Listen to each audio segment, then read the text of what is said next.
साथियों, आपका new rising student पर फिर से स्वागत है, अभिनंदन है। आज हम मैथ से संबंधित चैप्टर स्टार्ट करेंगे जो होगा हमारा प्रॉफिट एंड लॉस। हमारा कोई भी साथी जो कहीं भी दूर दराज स्थान पर रहता हो और बेसिक से स्टार्ट ये चैप्टर करेंगे, जिससे हर दूर दराज स्थान पर रहने वाले हमारे साथी को ये समझ में आए। जो नया नया बालक जोड़ा है, चाहे यूपी टेट से हो, चाहे यूपी पुलिस से हो, तो उसका ये पूरा बेस कंप्लीट कराएंगे। तो स्टार्ट करते हैं profit and loss. Profit and loss. Profit and loss क्या होता है? सबसे पहले प्रॉफिट एंड लॉस के अंतर्गत 6 बिंदु पड़ेंगे। एक तो होता है क्रय मूल्य, दूसरा होता है विक्रय मूल्य, फिर लाभ होता है, हानि होता है, प्रतिशत लाभ होता है और प्रतिशत हानि होता है। कोई भी वस्तु हम यदि खरीदते हैं तो वो उसे हम क्रय मूल्य कहते हैं, और जब उस वस्तु को हम बेचते हैं, किसी व्यक्ति को बेच देते हैं, तो उसको हम विक्रय मूल्य कहते हैं। तो जैसे हमने मान लिया कोई कुर्सी है, इस कुर्सी को मैंने खरीदा, तो मान लो हमने इस कुर्सी को खरीदा 500 रुपये में खरीदा। इसके अंतर्गत पहले तो हम पढ़ेंगे क्रय मूल्य के बारे में बात करेंगे, दूसरा बात करेंगे विक्रय मूल्य के बारे में, विक्रय और मूल्य के बारे में बात करेंगे, फिर बात करेंगे तीसरा लाभ, और चौथा बात करेंगे हानि, और फिर पांचवा प्रतिशत लाभ और प्रतिशत हानि के बारे में बात करेंगे, समझेंगे ये होते क्या है। तो हमने कहा है कोई ऐसे कुर्सी है, उसको 500 रुपये में यदि खरीदा गया है, तो आपने कोई चीज़ खरीदी है तो समझो वो आपका क्रय मूल्य हो गया। क्रय मूल्य को इंग्लिश में कहते हैं कॉस्ट प्राइस। कॉस्ट प्राइस इसी को कहते हैं क्रय मूल्य। जो आपने यदि 500 रुपये को ये वस्तु खरीदी है तो आपका ये कॉस्ट प्राइस हो गया। अब आपने यही जो आपको जो 500 रुपये में खरीदी है, तो ये जो आपका जो पूरा मूल्य जो है, इसी को हम कोई भी दुनिया में कोई चीज़ बनी है वो हमेशा आपके पास 100% में ही होगी। कितने परसेंट होगी? 100% में। ये 500 है तो मान लो आपका ये हमेशा 100% में हो गई। जो कोई भी चीज़ आप खरीदोगे वो आपकी 100% होगी। तो आपने 500 को खरीदी तो ये क्या हुआ? 100% वाला। यदि आपने इसको 550 में बेच दिया तो आपने कितने परसेंट में बेच दिया? अधिक पे बेच दिया, 50 रुपये पे अधिक पे बेचा। यदि 500 रुपये का परसेंटेज निकालने, 50 जो है कितने परसेंटेज का हुआ, कितने प्रतिशत हुआ? 50 जो है 500 का 10% हुआ, 10% हुआ। तो आपने ये तो 50 कितने परसेंट वाला है? 10% वाला है, अर्थात वो चीज़ जो आपकी 550 में होगी तो वो 110% में होगी। तो आपने 500 में 50 जोड़ा तो 550 हो गया। वही आप 100 में जब 10 जोड़ दोगे तो आपका 110% हो जाएगा। तो क्योंकि आपने 500 की चीज़ थी, रुपए में कितने हो गई? 550 की। प्रतिशत में वो चीज़ कितने की थी? 100 रुपये, 100% की। तो आपकी वैल्यू, और जब आपकी 550 में हुई तो 550 वाला कितने परसेंट हो गया? वो आपका 110% हो गया। अर्थात हम ये कहने की कोशिश कर रहे हैं कि कोई वस्तु प्रतिशत में कैसे बढ़ती है। इसी प्रकार लॉस के बारे में बात करेंगे। अब वही कह दिया जाए कि आपकी जो 500 रुपये की वस्तु थी आपने 450 में बेच दी, अर्थात आपने कितना कम में बेच दिया? 50 रुपये में कम में बेच दिया। 50 रुपये कम में बेच दिया। इसी 50 रुपये के हम क्या बोल सकते हैं? 10%। कितने कम में बेचा? 50 रुपये में। प्रतिशत में कितने कम में बेचा? 10% में। तो ये तो कितना 50 कम हुआ तो आपका हो गया 450, अर्थात अब ये आपका 100 माइनस 10 यानी आपका 90% हो गया। तो यानी 450 वाली अब वैल्यू कितनी होगी? 90% होगी। अब कभी भी आपसे पूछ दिया जाए तो किसी वस्तु को 10% यानी 10% लाभ पर बेचने में कितने होगी? तो 550। और कह दिया जाएगा 10% लाभ पर कितने, 10% हानि पे कितने होगी? तो 450। यदि किसी वस्तु को 500 की थी, 450 में बेचती तो कितना हानि हो गया? तो 10% हानि होगी।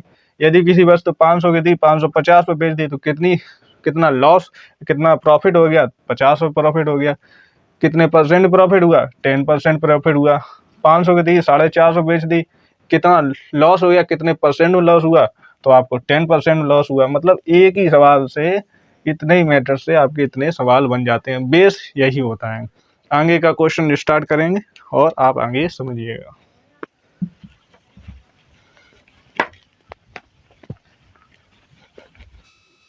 हाँ, सवाल हमारा पहला सवाल है जो हमने लिखा है, किसी वस्तु के सीपी व एसपी का अनुपात 25:29 है, तो लाभ या हानि है।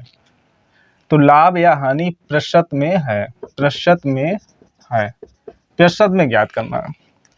आपका सीपी और एसपी का अनुपात 25 अनुपात, तो आप लिख लो अनुपात मतलब होता है बटे, सीपी बटे एसपी, अनुपात 25:29 अनुपात हो गया। सीपी कितना दिया गया है 25 और एसपी कितना दिया है 29। कोई वस्तु आप 25 में लाए और आपने 29 में आपने बेच दी। कोई वस्तु 25 में लाए 29 में बेच दी, कितना लाभ हो गया, 4 का लाभ होगा।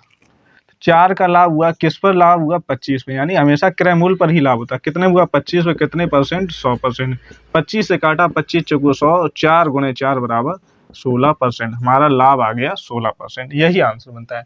नेक्स्ट क्वेश्चन हमारा आगे लिखते हैं हम दूसरा। हमारा नेक्स्ट क्वेश्चन बनता है, दूसरा नंबर है, किसी वस्तु का क्रय मूल्य विक्रय मूल्य का 5/4 गुना है, तो लाभ या प्रतिशत पूछा है। क्या पूछा गया, लाभ या प्रतिशत बताइए। क्रय मूल्य जो है विक्रय मूल्य का 5/4 गुना। आपका जो चीज पहले दी, क्रय मूल्य पहले पूछा गया, दिया गया, और विक्रय मूल्य बाद में। जो चीज पहले आपके ऊपर दी गई वही लिख लेंगे, तो क्रय मूल्य अर्थात सीपी जो है आपका दिया गया 5, विक्रय मूल्य बाद में, तो आपका विक्रय मूल्य नीचे दिया गया है, तो आपका एसपी जो होगा यानी सेलिंग प्राइस 4 होगा। 5 की लाए वस्तु और आपने 4 की बेच दी, यानी घाटा हुआ। कोई वस्तु 5 की ला रहे हो, 4 का बेच रहे हो, तो आपका कितने का घाटा हुआ, यानी -1 का लॉस हुआ। लॉस हुआ तो आप लिख दोगे सीधा प्रतिशत लॉस बराबर 1। किस पर हुआ, हमेशा आपका सीपी पर ही होता है। कितने, 5 पर, कितने परसेंट, क्योंकि प्रतिशत में निकाल रहे हैं तो 100 का गुणा मारेंगे। 100%, 5 से घाटा 5 दूनी 10, यानी 20% आपका लॉस बन जाता है। और आंसर ये आ गया, क्वेश्चन सॉल्व। नेक्स्ट क्वेश्चन हमारा लिखते हैं आगे। मित्रों, हमारा तीसरा क्वेश्चन जो हमने लिख लिया है, किसी वस्तु को बेचने पर क्रय मूल्य पर हुआ लाभ विक्रय मूल्य के 3/7 गुने के बराबर है। लाभ हमेशा देखो कह रहा है क्रय मूल्य पर, लाभ हमेशा या हानि हमेशा क्रय मूल्य पर होती है। उसने कह भी दिया क्रय मूल्य पर हुआ लाभ, लाभ विक्रय मूल्य के 3/7 गुने। लाभ पहले दिया गया है, तो आपका जो लाभ हो जाएगा, लाभ यानी प्रॉफिट, प्रॉफिट हो जाएगा 3। विक्रय मूल्य कहा या बाद में कहा विक्रय मूल्य, तो विक्रय मूल्य आपका हो गया 7, यानी एसपी जो हो गया 7। आपका ये प्रॉफिट 3 का है और एसपी 7 का है, यानी 3 का लाभ हुआ, 7 का बेच दिया, तो आपका सीपी क्या हो गया। तो आप सीपी ज्ञात करने के लिए प्रॉफिट को घटा दोगे, किससे, विक्रय मूल्य से घटा दोगे, तो आपका सीपी आ गया 4। यानी आप क्या हुआ, 4 का लाए है और 7 का बेच दिया। सीपी है यानी क्रय मूल्य, क्रय मूल्य 4 का लाए 7 का बेचा, तभी तो आपका 3 का लाभ हो गया। क्या पूछा गया, प्रतिशत लाभ बताइए। लाभ कितना हुआ, 3 का, किस पे हुआ, सीपी, सीपी 4 है, और कितने परसेंट, 100%। 4 से काटा, 4 दुनिया 4 पंचे 20, 25 75% आपका क्या आ गया, प्रॉफिट आ गया। नेक्स्ट क्वेश्चन लिखते हैं, चौथा। इसी प्रकार हमारा चौथा सवाल दिया गया है, हमने जो लिखा है, किसी वस्तु को बेचने पर उस वस्तु पर हुई हानि, हानि विक्रय मूल्य के 2/3 गुने के बराबर है, तो हानि प्रतिशत है। हानि पूछी गई, क्या दी गई पहले, हानि, तो पहले 2/3, तो ऊपर लिखा है 2, नीचे लिखा है 3। पहले हानि, पहले 2, तो आपका हानि हो गई 2, और विक्रय मूल्य बाद में दिया कर, बाद में 3 दे, तो ये विक्रय मूल्य कितना हो गया, विक्रय मूल्य कितना हो गया, 3। हानि होगी, आप 3 की बेची और उसमें हानि कितनी होगी, 2 की, यानी आपका आप जो वस्तु खरीद के लाए होगी ज्यादा की होगी, आपने कम की बेची तभी तो हानि हो गई। तो हो गया आपका सीपी यानी क्रय मूल्य बराबर तो आपका क्रय मूल्य ज़्यादा होगा, विक्रय मूल्य से तभी लॉस हुआ। तो 3 में जो आपका जितने लॉस हो गया वही जोड़ दो, तो आपका 3 2 5 क्या हो गया क्रय मूल्य। आप पूछ रहा है जो हानि कितने हुई, कितने परसेंट में हानि पूछ रहा है। हानि हुई 2 की, किस पे भी हमेशा क्रय मूल्य पे होती, कितनी हो 5, क्योंकि प्रतिशत पूछ रहा है तो प्रतिशत के लिए आप 100 का गुणा मारो, 5 से काटा 5 दूनी 10, यानी 40% की आपकी हानि हुई थी। हानि 40%। अब यहीं पर ये हमारा वीडियो हम समाप्त करते हैं, क्योंकि वीडियो हो जाएगी ज़्यादा लंबी। और ऐसे ही आपकी प्रॉफिट एंड लॉस और आगे के जितने भी चैप्टर मैथ से बनते हैं धीरे धीरे वीडियो आते रहेंगे। और वीडियो अच्छी लगे और अपने चैनल को ये सब्सक्राइब करें और वीडियो अपने दोस्तों मित्रों को शेयर करें, जिससे कि आप ज़्यादा से ज़्यादा संख्या में जुड़ें और हमारा आत्मबल बढ़ता रहे। इसी प्रकार नई नई वीडियो हम डालते हैं। जय हिंद दोस्तों।